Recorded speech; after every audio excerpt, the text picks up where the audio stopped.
Good morning. It's July 16th and it's another day for adventuring, and I'm heading down to Burbank, so I'm going to be going a bit of a long drive today, at least like 6 hours.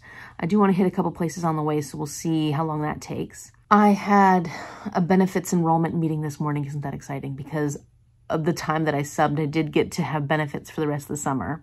So I have a month's worth, maybe a month and a half's worth of benefits for the summer. That's fun. And then I am going to be doing my Pickpongathon tosses this morning. I'm going to figure out what prompts we're going to have for Pickpong for my team, and I'm excited about it. I've never played beer pong, I don't think. So it's going to be interesting to see how poorly I do. But I can't tell you anything about that because you're not going to be able to find out the prompts until August 1st. Well, here in the US, it'll be July 31st, but you won't be able to find out the prompts until the start of August. So I'm going to do that, and then I got to pack up and get out of here. So that's a bummer.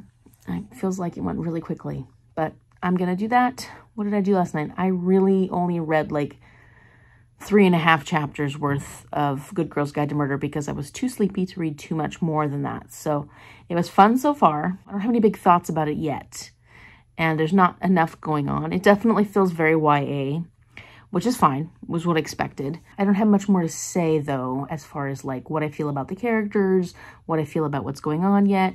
I need to get a little bit further into it. So I'll give you an update on A Good Girl's Guide to Murder once I've read a little bit more. Okay, just when I started filming, this lady decided it was a great time to pack and repack her car right next to me. I am on my way. I'm out. I checked out, and oh, I wanted to show you something. Mom thought it would be a great idea to decorate my snackle box with stickers that I get along the way. Sorry, there's my thumb.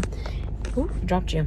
And I've only remembered to buy one so far. But I have another sticker already that is from Bo, which is a little teeny tiny town in Washington, close to where I live. And it was from this store called the Bookshuckers, and it's a super cute independent bookstore. And that's my little Bookshucker sticker. And then I just got Asylumar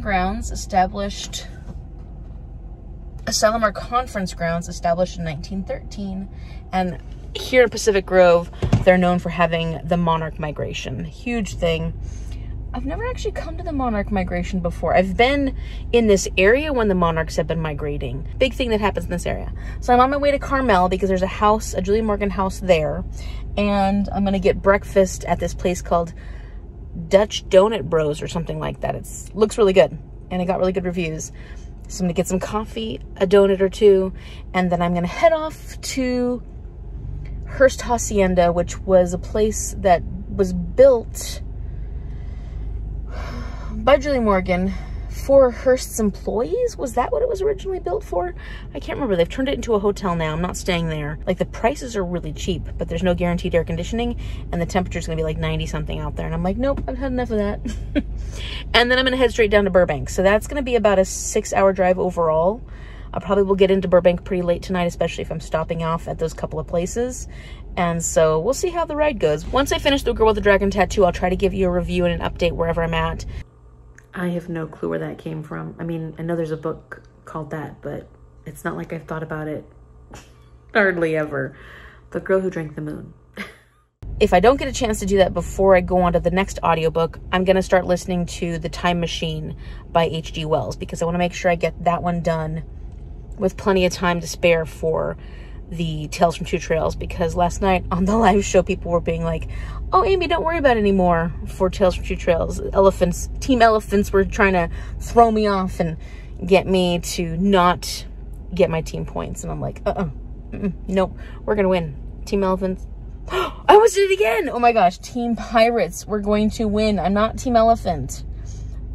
They're just cute, I guess, but I like pirates better. So whatever.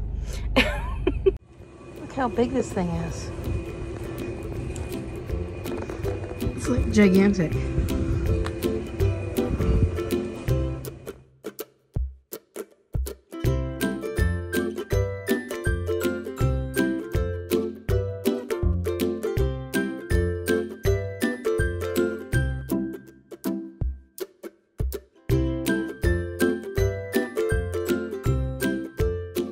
This is the Caramel Valley Plum donut, and this is the Sesame Almond Cinnamon donut.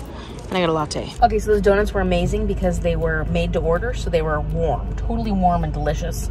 And they were great flavors. They weren't too sweet, they were just right. In fact, the plum one was a little too tart for me just because I'm not usually a tart fan, but it was still really good. The flavor was, it tasted plum, it tasted like plum. And the other one tasted delicious. So it was great. I read my book for a little while. I'm currently on page 80 something. Anyways, what I wanted to say about a car came was that I saw this beautiful plant. It's gorgeous. It's the most pretty orange color I've ever seen on a plant in my life. And I want to go back and take a picture of it because it's so pretty. I want to find out what it is too. And that's my mission right now. I know, but that's the, I love flowers. What can I say? Of course it's a geranium. I don't think you can see how orange these are. No, it doesn't come through on here, but they're so pretty. Such a pretty orange. And it just looks red on here. That's a bummer. I just realized it's my sunglasses that make them look orange, like that perfect tint of orange. They are red. They're pink. They're not orange. Oh look, they're stunningly orange. Oh no, they're pink. I really needed this vacation, and yet I still feel like my brain is not healing. Because there's something missing. There's a screw loose up there.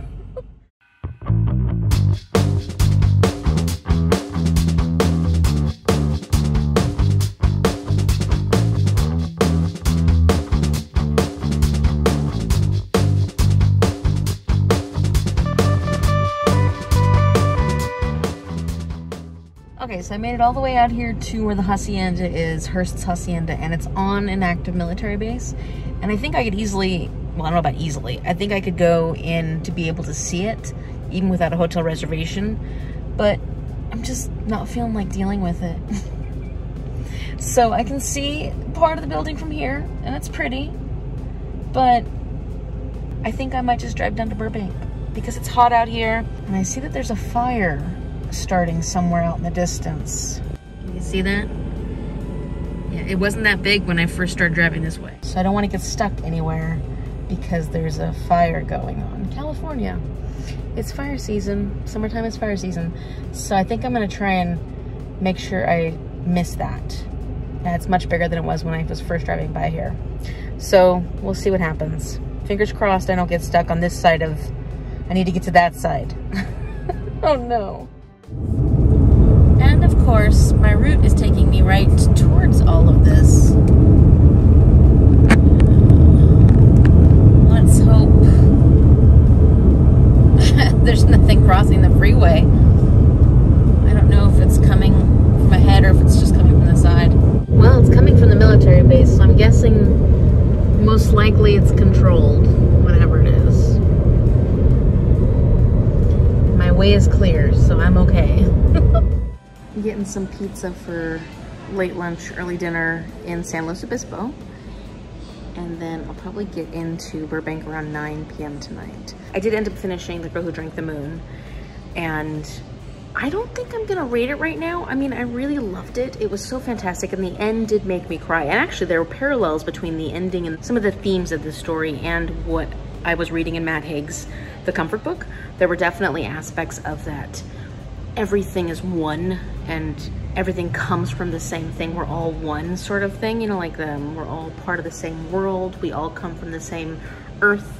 We breathe the same air, that kind of concept. And so it was really interesting to have that similar theme come through in this book, in the end of this book, and it definitely brought a lot of tears to my eyes. I'd like to say it's a 5-star read, but at the moment it doesn't feel like a 5-star read, but I think that's kind of because I messed up my reading experience. The audiobook is fantastic, so it's not like that messed up my reading experience, but like splitting up my reading experience because I just had a very busy week where I wasn't listening to that much audio. And with this particular book, with the pacing, because it is a slower paced middle grade, it helps to just read it straight through, I think. I think it would help to read it straight through or to look at it physically. So I think that I'm gonna wait with my review until I reread this book physically. Most likely it'll be a 5-star. It's beautifully done. It has wonderful writing. The characters are phenomenal. They're so lovable, they're so awesome, and they're so interesting.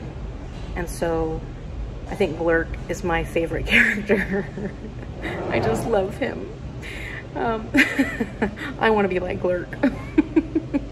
But yeah, if you ever get a chance to read The Girl Who Drank the Moon, or if you've read it, let me know some of your thoughts in the comment section down below. I'd love to hear what you thought about it. I definitely want to read more by Kelly Barnhill.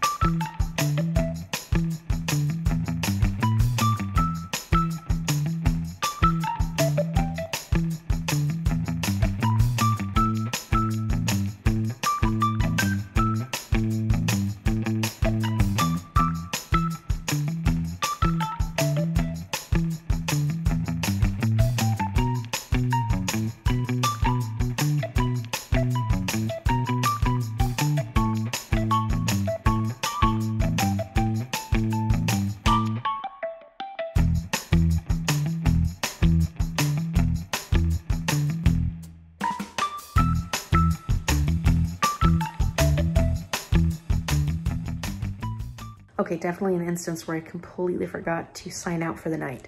But I got into Burbank at about 9. Actually, I got in almost exactly at 9. And it was a safe drive, nothing too exciting. And then I ended the day. So if you like this video, give it a big thumbs up and subscribe so you can see what happens on the next day that I vlog. Thank you so much for watching. I will see you later. Bye.